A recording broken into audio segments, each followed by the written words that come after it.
자,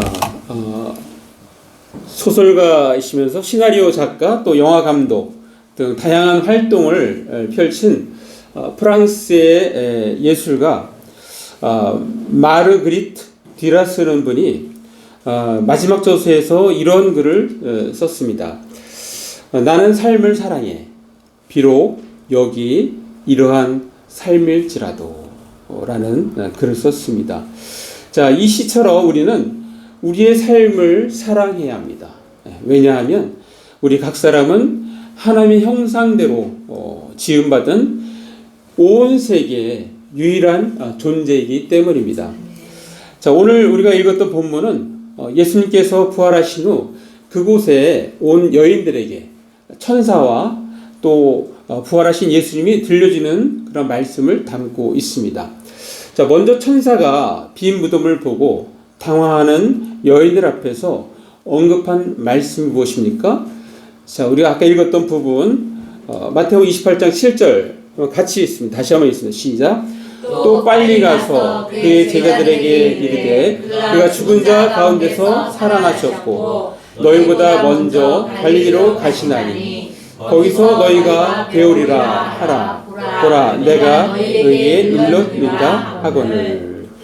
자, 천사가 주님의 말씀을 전달하고 있습니다. 그 핵심은 예수께서 전에 말씀하신 대로 죽은 자 가운데서 살아나셨다는 것이고, 그리고 예수님께서 먼저 갈릴리로 가시니까 거기서 보자라는 말씀입니다.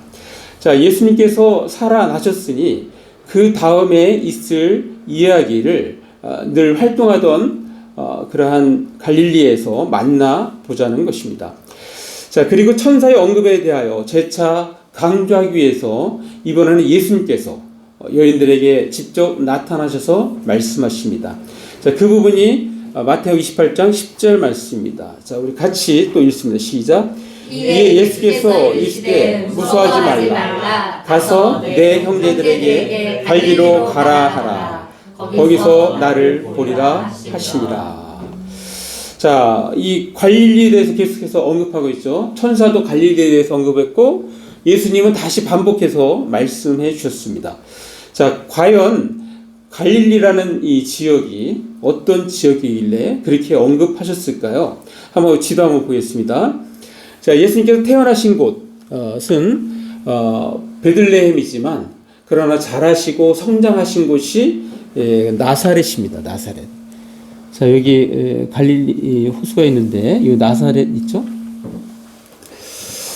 자, 이곳에서 성장하시다가 또 아버지가 이제 목수시니까 목수 일을 하다가 30세가 돼서 공생애를 시작을 합니다. 근데 그 공생애를 시작할 때도 주로 하던 지역이 바로 갈릴리였습니다. 자, 먼저는 제자들을 하나하나 불러 모으시는데도 그것 또한 갈릴리에서 그렇게 하셨습니다. 자, 한 예를 한번 보겠습니다. 자, 마태복음 4장 18절에 보시면 갈릴리 해변에 다니시다가 두 형제 곧 베드로라 하는 시몬과 그의 형제 안드레가 바다에 금을 던지는 것을 보시니 그들은 어부라. 그렇게 말씀하는데요. 이들에게 다가가셔서 우리 주님이 유명한 말씀하시죠. 나를 따라오너라.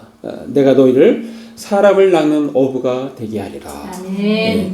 그 말씀이 정말 능력의 말씀, 엄청난 이렇게 힘 있는 말씀이었기 때문에 바로 베드로와 또 그 형제 안드레는 바로 따라갑니다. 성경에 보면은 그물을 버려두고 예수를 따르니라 그렇게 말씀하고 있습니다. 자, 12제자들을 이런 식으로 선정하시면서 계속해서 갈릴리에서 활동하십니다. 자, 마가복음 1장 39절에 보면 이에 온 갈릴리에 다니시며 그들의 여러 회당에서 전도하시고 또 귀신들을 내쫓으시더라 라고 말씀합니다. 자, 갈릴리에서 활동하시는 이미지를 한번 잠깐 보시면 자, 저쪽 맨 위쪽에 좌측에는 갈릴리에서 가나 혼인잔치 제자들과 함께 참석하셔서 물을 포도주로 변화시키는 그런 첫 표적을 보이신 곳입니다. 그것은 갈릴리 지역에 있는 가나라는 지역입니다. 자, 물고기 2마리와 또 보리떡 5개로 남자만 5,000명을 먹이시고 12바구니를 남은 사건도 바로 갈릴리 지역입니다. 또 아래쪽 좌측에 보면은 배를 타고 건너편으로 이동하시다가 거센 풍랑을 맞이한 사건도 갈릴리 호수인데요.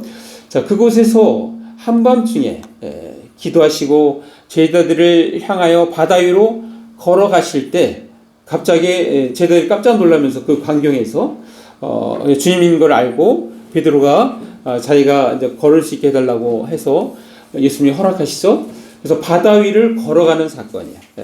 근데 순간 그 상황을 보고 두려워하는 마음 때문에 물에 빠질 때 예수님께서 이렇게 손을 내밀어서 건지시는 그러한 장면입니다. 자, 이렇게 해서 12제자를 이렇게 다 선정해서 뽑으신 일들이 갈릴리 지역에서 있었습니다. 자, 이 사실은 이제 유대 지역 대부분 사람들이 다 알고 있었습니다. 자, 후에 이제 예수님께서 붙잡히셔서 빌라도 총독 앞에서 신문을 받으실 때 무리들이 예수님을 향하여 언급한 부분, 그 부분에서 잠깐 보겠습니다. 누가복음 23장 5절 말씀. 자, 한번 같이 읽어볼까요? 무리가 더욱 강하게 말하되 그가 온 유대에서 가르치고 갈릴리에서부터 시작하여 여기까지 와서 백성을 소동하게 하나이다. 자, 무리들이 예수님을 표현할 때, 말씀을 이렇게 할 때 갈릴리에서 시작하여 갈릴리로부터 시작했다. 그것을 무리들이 다 알고 있는 거예요. 사람들이. 자, 이후 예수님께서 부활 승천하시고 나서 제자들이 성령의 능력에 힘입어 본격적으로 예수를 증거할 때 능력 있게 증거하는 예수의 제자들을 향하여 사람들은 이렇게 말합니다. 자, 사도행전 2장 7절에 자, 제가 한번 읽어드릴게요. 다 놀라 신기하게 여겨 이르되 보라, 이 말하는 사람들이 다 갈릴리 사람이 아니냐. 갈릴리 사람이 아니냐. 예. 자, 사람들이 갈릴리 하면 오늘날로 하면 우리나라에서 약간 변방 지역에 있는 거예요. 변방 지역. 변방 지역에 특별한 그러한 어투도 쓰기 때문에 그 갈릴리 지역 사람들 아니냐. 그렇게 언급하고 있습니다. 이와 같이 갈릴리라는 말은 예수님뿐만 아니라 예수님의 제자들을 묶는 하나의 대명사가 되었습니다. 자, 그런데 예수님은 부활하신 후에 갈릴리에서 보자고 언급하고 있는 것입니다. 자, 이후 말씀대로 이렇게 갈릴리에서 만나자라고 말씀하신 대로 예수님은 제자들을 거기서 부활하신 후에 만나십니다. 자, 부활하신 후에 세 번째 제자들에게 나타나서 행한 일을 특별히 요한복음의 21장에 잘 기록하고 있습니다. 자, 예수님께서 부활하신 후 제자들은 예수님 말씀에 따라서 갈릴리에 가 있었습니다. 자, 예수님의 제자들이 할 수 있는 게 무엇입니까? 그들은 잘하는 게 고기 잡는 거잖아요. 고기 잡는 거. 자, 그래서 그들은 작은 배를 갈릴리 바다에 띄워놓고 그물을 열심히 던지기 시작했습니다. 그런데 밤이 새도록 그물을 던졌지만은 고기를 잡을 수가 없었습니다. 자, 그때 어떤 분이 이렇게 해변가에 있는 것을 보았어요. 예. 자, 그러나 그가 누구인지는 알아보지 못했습니다. 그때 해변가에 있는 그분이 말씀하시는 거예요. 자, 이 사람들아, 뭘 좀 잡았는가? 라고 말씀합니다. 자, 한 마리도 못 잡았습니다. 누군가가 대답을 했어요. 자, 그러자 그가 해변가에 있는 그분이 말씀하십니다. 그물을 배 오른쪽에 던지게, 그러면 많이 잡힐 테니. 그래서 그 말대로 이렇게 그물을 딱 던지는 순간 어마어마하게 고기가 잡힌 거예요.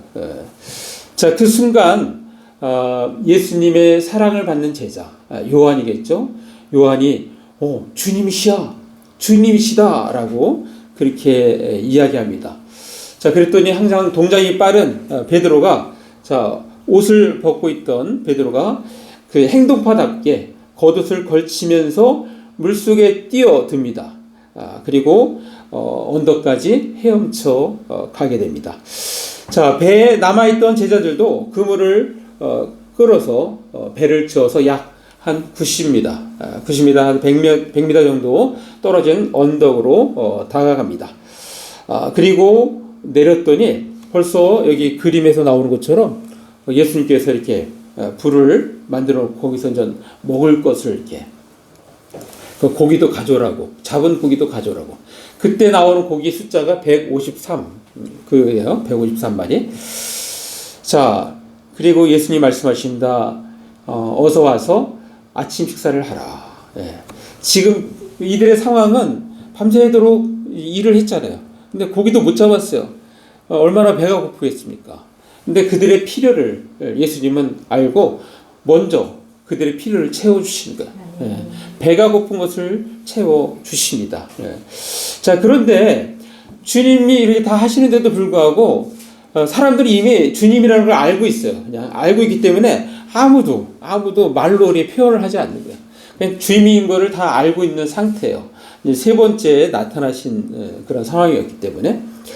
자, 예수님께서 떡과 생선을 나눠 주십니다. 자, 그 부분 한번 대표적으로 말씀 한번 좀 보겠습니다. 요한복음 21장 12절 말씀. 자, 한번 같이 읽습니다. 시작. 예수께서 이르시되 와서 저발을 먹으라 하시니 제자들이 주님이신 줄 아는 고로 당신이 누구냐 감히 묻는 자가 없더라. 자, 그 다음 절도 13절 시작. 예수께서 가셔서 떡을 가져다가 그들에게 주시고 생선도 그와 같이 하시니라. 자, 이 부분을 보면 사람에게 먹는 일이 참 중요한 사역임을 알 수 있습니다. 당장은 배고픈 제자들의 육체적인 필요를 채워주고 있는 것입니다. 자, 우리가 이웃에게 다가갈 때 예수님처럼 그렇게 해야 됩니다. 그들의 필요가 무엇인지. 그래서 먼저 그들의 필요를 채워주면서 다가가는 것 굉장히 좋은 그러한 접근법이라고 생각합니다. 자, 왜 주님은 우리를 기다려주시고 받아주시며 기회를 주실까요? 그것은 예수님은 바로 사랑이 풍성한 분이시기 때문입니다. 자, 요한복음 13장 1절에 보면은 유월절 전에 예수께서 자기가 세상을 떠나 아버지께로 돌아가실 때가 이른 줄 아시고 세상에 있는 자기 사람들을 사랑하시되 끝까지 사랑하시니라. 네, 끝까지 사랑하셨다고 예수님을 이렇게 표현하십니다. 제자들이 비록 예수님을 모른다 부인하며 비겁하게 도망을 쳤지만 사랑 많으신 예수님은 모든 것을 용서하시고 여전히 두 팔 벌려 제자들을 사랑하십니다. 자, 이 부분은 우리도 예수님을 본받아야 합니다. 이 말씀을 성도들에게 언급한 그런 서신인데 한번 그 부분 보겠습니다. 골로새서 3장 13절 한번 같이 읽습니다. 시작. 누가 누구에게 불만이 있거든 서로 용납하여 피차 용서하되 주께서 너희를 용서하신 것 같이 너희도 그리하고. 항상 용서할 때 어떻게 해요? 주님이 너희를 용서한 것처럼 너희도 용서하라. 자, 그러나 그럼에도 불구하고 자, 이런 사람이 있습니다. 안 돼. 나는 도저히 그 사람을, 그녀를, 남편을 용서할 수 없어 라고 하는 분들이 있습니다. 자, 그런 분에게 예수님께서 주시는 말씀이 있습니다. 자, 이런 사람은 주님이 말씀을 하셔도 못 알아들으니까 직접적으로 말씀을 하십니다. 자, 마태복음 6장 14절 말씀. 자, 한번 같이 읽습니다. 시작. 너희가 사람의 잘못을 용서하면 너희 하늘 아버지께서도 너희 잘못을 용서하시리니와. 자, 우리가 용서하면 하나님 아버지도 우리를 용서하신대요. 자, 그런데 끝까지 용서를 안 하면 어떻게 되느냐? 마태복음 6장 15절. 자, 같이 읽습니다. 시작. 너희가 사람의 잘못을 용서하지 아니하면 너희 아버지께서도 너희 잘못을 용서하지 아니하시리라. 자, 인간은 연약한 부분이 있어서 넘어질 수 있습니다. 죄를 지을 수 있습니다. 중요한 것은 그것을 빠르게 떨쳐버리고 일어나 주님 앞에 나아가 회개하고 새롭게 시작하는 것입니다. 자, 사랑하는 나무잡기 성도 여러분, 구약 성경에서 특별히 이 갈릴리를 언급하는 부분이 있습니다. 자, 무엇이라고 할까요? 잠깐 한번 보겠습니다. 자, 이사야서 9장 1절 말씀입니다. 이 부분은 예수님의 탄생과 함께 예수님의 어떤 부분인지를 미리 예언한 말씀에 있는 그 말씀이에요. 자, 기니까 제가 한번 읽어드리겠습니다. 전에 고통받던 자들에게는 흑암이 없으리로다. 옛적에는 여호와께서 스불론 땅과 납달리 땅이 멸시를 당하게 하셨더니 후에는 해변길과 요단 저쪽 이방의 갈릴리를 영화롭게 하셨느니라. 자, 이 갈릴리를 표현할 때 뭐라고 표현해요? 이방의 갈릴리. 이방의 갈릴리라는 거예요. 여기 좀 전에 나오는 스불론 땅과 납달리 땅도 다 갈릴리 지역에 있는 땅이에요. 옛날에는 이렇게 멸시당했는데, 그런데 이제 예수님께서 거기서 이렇게 성장하시면서 그 땅이 이 이방의 땅이 영화롭게 된 것을 그렇게 예언하는 말씀입니다. 자, 앞으로는 지중해로 나아가는 길과 요단강 건너편, 그리고 북쪽으로는 이스라엘 백성이 아닌 외국인이 살고 있는 갈릴리까지 이 모든 지역을 영광스럽게 하실 것이다. 자, 실제 이 이방인 지역이었던 것을 자, 역사적으로 한번 보겠습니다. 자, 열왕기상 9장 11절 말씀 보시면, 자, 이때 솔로몬이 왕이 되었을 때, 자, 이 자기 왕궁을 짓고 또 하나님의 성전을 지었잖아요. 그때 그 나무를 주로 어디서 가져왔냐면 이 두로 지역에서 가져왔어요. 두로 지역. 두로 지역에서 가져왔는데, 자, 그 두로 지역에서 가져오니까 그 이제 이방 지역이에요. 좀 이따 보여드릴게요. 지도. 거기서 가져오니까 고맙잖아요. 예, 고마워서 이 사람한테 보상을 해줄 때 어떻게 하냐면 땅을 줍니다. 땅을 갈릴리 지역을 줘요. 그 부분입니다. 자, 열왕기상 9장 11절 제가 한번 읽어드릴게요. 갈릴리 땅의 성읍 20곳을 히람에게 주었으니 이는 두로왕 히람이 솔로몬에게 그 온갖 소원대로 백향목과 잣나무와 금을 제공하였습니다. 예. 성전을 짓는데 굉장히 큰 역할을 합니다. 자, 지도로 보면, 아까 말씀드린 대로, 여기 납달리죠? 스불론이죠? 이게 갈릴리잖아요. 갈릴리 지역입니다. 자, 두로 지역이 여기에요. 이방 지역이거든요. 그래서 배로 이렇게 하고, 여기가 이제 가장 예루살렘 쪽으로 가깝기 때문에, 배를 대고 나무를 이렇게 옮겼어요. 그리고 나서 이제 고맙기 때문에 이 갈릴리 지역에 20곳을 이렇게 선물로 준 겁니다. 그러니까 그래서 갈릴리 지역이 뭐 이방인 지역으로 됐다는 얘기죠. 자, 또 역사적으로 잠깐 또 보겠습니다. 누가복음 3장 1절에 보면, 자, 제가 읽어드릴게요. 디베리오 황제가 통치한 지 15해 곧 본디오 빌라도가 유대의 총독으로 헤롯이 갈릴리의 분봉왕으로 그 동생 빌립이 이드레와 드라고니 지방의 분봉왕으로 루사니아가 아빌레네의 분봉왕으로. 자, 이걸 한번 지도로 한번 보여드릴게요.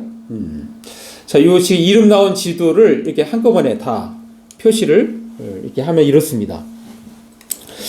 자, 이때 당시에는 로마 제국하에 있었잖아요. 근데 사실은 헤롯 대왕이라고 있죠. 헤롯 대왕. 헤롯 대왕은 예수를 탄생 시기 때 죽이려고 했던 사람이 헤롯 대왕이요. 이때는 없었을 때요. 근데 헤롯 대왕이라는 사람이 그때 당시에 로마 제국 전체를 봤을 때 가장 유능한 사람 중에 하나였어요. 이 일반 로마가 다스리는 지역 중에서. 그래서 이 헤롯 대왕이 이 넓은 지역을 다 차지한 거예요. 그래서 사실은 좋아하면서도 한편으로는 로마에서는 어때요? 항상 이 제국은 어느 나라가 커지면 견제를 합니다. 견제를. 너무 커지면 안 되니까. 그래서 어떻게 되냐면 헤롯 대왕이 죽고 나서 이렇게 지역을 나눈 거예요. 이렇게. 나누고 이 땅은 이 사람한테 주고 지금 이 갈릴리 지역은 헤롯 안디바가 주고 여기 이제 원래 예루살렘 유대 지역은 본디오 빌라도 총독으로 직할령으로 하고 이런 식으로 나눈 겁니다. 자, 이렇게 나눌 때도 보니까 어때요? 갈릴리 지역은 이렇게 경계 지역이잖아. 그죠? 여기도 있고, 이쪽에도 있고, 이렇게. 그런 지역이 바로 갈릴리 지역입니다. 자, 그러면 과연, 예수님께서, 여기 이 황제가 나오는데, 이게 디베리오 황제. 디베리오 황제는 그 로마 시대의 제2대 황제. 그러니까 티베리우스가 아우구스투스 다음에 티베리우스거든요. 2대 황제 시작하기 1년 후에 그러한 지도의 모습입니다. 자, 과연 예수께서 성장하시고 활동하신 지역에 유대인이 있었던 것인가? 라는 질문을 해볼 수 있어요. 그죠? 왜냐면 이렇게 이방인 지역이 있는데 어떻게 유대인이 여기서 살 수 있어? 그렇게 생각할 수 있잖아요. 근데 사실 고고학적으로 조사를 해보니까 유대인들이 산 지역이 있는 거야. 특별히 나사렛 지역은 유대인들이 오랫동안 살았던 것을 고고학적으로, 왜냐하면 고고학적으로 보면 이 토기나 이런 것들 보면 유대인들이 독특하게 쓰는 게 있거든요. 이렇게 가나 혼인잔치에서 항아리 하듯이 그런 독특한 토기가 있어요. 그거 보면서 유대인이 살았던 것을 증명했습니다. 자, 우리는 지금 주님은 우리를 기다려주시고 받아주시며 기회를 주십니다라는 제목의 설교를 듣고 있습니다. 자, 그렇다면 우리는 어떻게 해야 할까요? 자, 한 가지 말씀드리겠습니다. 자, 우리는 언제나 용기를 가지고 나만의 갈릴리로 돌아가 주님의 손을 잡아야 합니다. 한번 같이 있습니다. 시작. 우리는 언제나 용기를 가지고 나만의 갈릴리로 돌아가 주님의 손을 잡아야 합니다. 이 갈릴리라고 했을 때 이 갈릴리가 우리에게 던지는 의미가 몇 가지가 있습니다. 자, 그것을 잘 표현한 분이 전에 한번 소개했었는데요. 고려 신학대학원에서 신약학을 가르치는 권혜생 교수님, 빈무덤 사건 우리 한번 소개한 적 있죠? 거기서 이 갈릴리에 대해서 이렇게 적혀 있어요. 자, 갈릴리는 실패한 제자들이 다시 회복되어 주님의 말씀을 붙들고 이방 복음화를 위해 나아가는 장소다. 자, 여기 세 가지가 갈릴리의 의미가 세 가지가 있습니다. 첫 번째는 제자들이 회복되는 장소, 회복된 장소. 두 번째는 주님이 말씀하신 장소. 세 번째는 이방 복음화를 위해서 나아가는 장소. 자, 우리 하나씩 보겠습니다. 먼저 갈릴리는 처음부터 다시 시작하는 장소입니다. 자, 예수님과 베드로의 유명한 대화 바로 갈릴리에서 이루어집니다. 갈릴리에서 이게 아까 갈릴리 해변가에서 이제 베드로에게 따로 이렇게 대화하는 장면이에요. 이 유명한 그 말씀이죠. 요한복음 21장 15절에서 17절에 나오는 말씀. 자, 베드로에게 예수님이 3번 질문합니다. 요한의 아들 시몬아, 내가 나를 사랑하느냐? 자, 그때 첫 번째 사랑합니다. 그렇게 대답을 해요. 그랬더니 내 어린 양을 먹이라. 그렇게 말씀하십니다. 자, 두 번째 또 똑같은 질문을 하시는 거예요. 요한의 아들 시몬아, 네가 나를 사랑하느냐? 주님 그러하나이다. 내가 주님을 사랑하는 줄 주님께서 아시나이다. 그랬더니 이제 두 번째는 내 양을 치라. 그렇게 말씀하세요. 자, 그렇게 끝나면 좋은데 한 번 더 물어보시는 거예요. 예수님이. 요한의 아들 시몬아, 네가 나를 사랑하느냐? 세 번째 이렇게 질문하시니까 약간 베드로가 근심했어요. 근심하면서 주님 모든 것을 아시오매 내가 주님을 사랑하는 줄 주께서 아시나이다. 그랬더니 예수님이 맨 마지막 내 양을 먹이라. 자, 다시 말해서 뭐예요? 회복시켜 주시고 일거리를 주는 거예요. 회복시켜 주시고 사명을 주시는 거예요. 회복시켜 주시고 사역을 주시는 거예요. 사역. 자, 예수님을 모른다고 3번이나 부인했던 베드로. 닭 울기 전에 3번 나를 부인하리라 라는 예수님의 말씀이 생각나서 밖에 나가서 통곡하고 울었던 베드로. 그는 얼마나 자책을 많이 했을까요? 자, 그것을 치유라도 하듯이. 그래서 아픔이 있으면 치유를 해야지 그 다음부터 사역을 할 거 아닙니까? 치유라도 하듯이 3번 말씀을 하신 것 같습니다. 예. 요한의 아들 시몬아, 네가 나를 사랑하느냐? 3번. 세 번 다 대답을 하죠. 자, 그리고 나서 어떻게 됩니까? 베드로는 이후 다시 삶을 시작합니다. 그는 능력 있는 사도로서 죽을 때까지 위대한 전도자의 삶을 살고 십자가에, 그것도 자신은 거꾸로 십자가에 매달아달라고 해서 그렇게 해서 장렬하게 순교합니다. 자, 두 번째 의미는 갈릴리는 말씀의 장소입니다. 자, 갈릴리에서 예수님이 하신 말씀을 기억하라고 합니다. 자, 왜 갈릴리로 제자들을 불렀을까요? 자, 무엇을 가르치기 위해서 불렀을까요? 바로 하나님의 말씀입니다. 네. 자, 우리는 주께서 시간 주시는 말씀을 기억해서 이 땅에 살아가야 하는 것입니다. 네. 자, 세 번째 의미는 갈릴리는 이방 선교를 상징하는 장소입니다. 자, 갈릴리 사람들은 포로로 있다가 귀환했습니다. 갈릴리는 항구 도시로서 이방인들의 출입이 잦았습니다. 자, 그러므로 이방 문화도 많았습니다. 예수님은 이방의 땅으로 제자들을 초청하셨던 것입니다. 자, 왜 이방의 땅으로 초청하셨을까요?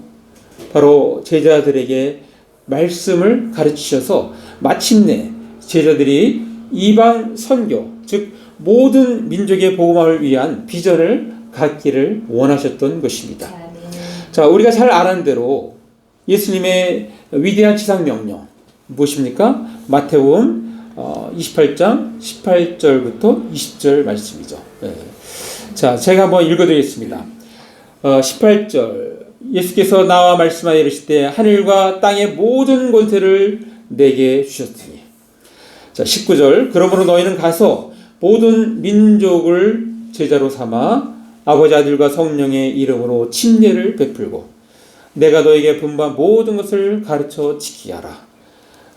볼지어다 내가 세상 끝날까지 너희와 항상 함께 있으리라 하시니라 라고 말씀하십니다. 여러분 나태주 시인의 풀꽃 시리즈 들어보셨죠? 자, 우리가 풀꽃 1이 자세히 보아야 예쁘다, 오래 보아야 사랑스럽다, 너도 그렇다. 자, 풀꽃 두 번째가 이름을 알고 나면 이웃이 되고 색깔을 알고 나면 친구가 되고 모양까지 알고 나면 연인이 된다. 이것은 비밀. 사실 뒤에도 있어요. 여러분 풀꽃 3 아십니까? 3도 있다는 거 아십니까? 자, 한번 보겠습니다. 풀꽃 3. 기죽지 말고 살아봐. 꽃 피어봐. 참 좋아.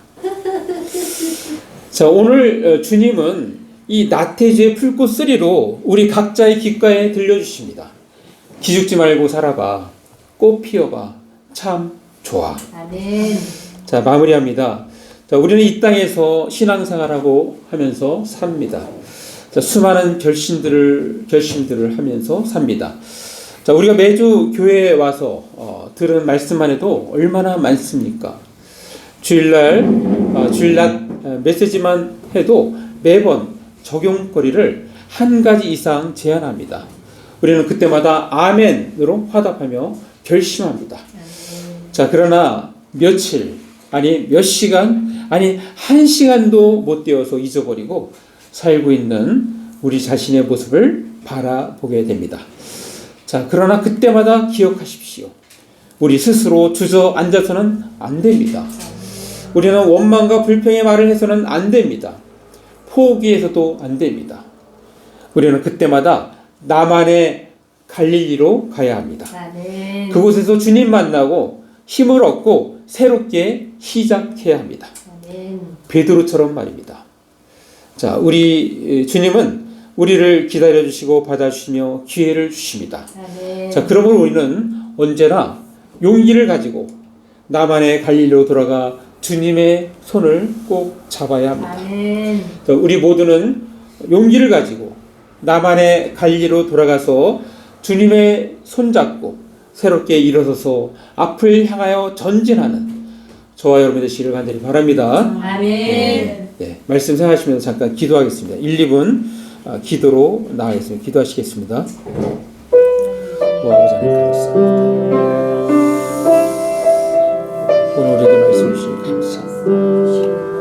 하나님 그렇게 살아갈 수 있도록